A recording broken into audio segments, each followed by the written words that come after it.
Hello everyone, my name is Khairul Ikhwan and I am playing as Imam Khalif in the movie of Al-Imam. The character of Imam Khalif is actually quite hard to lakonkan because of the personality of that personnel. Kalau Imam Khalif is like optimistic, dia having like a lot of emotions, dia pious, a whole lot of emotions that is not within me like as a person. Imam Khalif is optimistic and the real me is like a bit pessimistic, I would say. You guys might see that character as like brave and all of that, but actually I'm a scaredy cat. Hi, I'm Khairul Ikhwan playing as Imam Khalif in a movie called Al-Imam.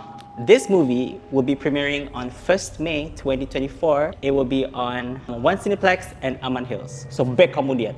Boss, annual leave please. Okay?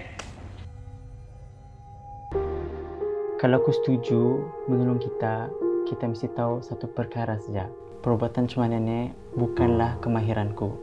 Tapi ada satu imam pulang. Namanya Imam Kash.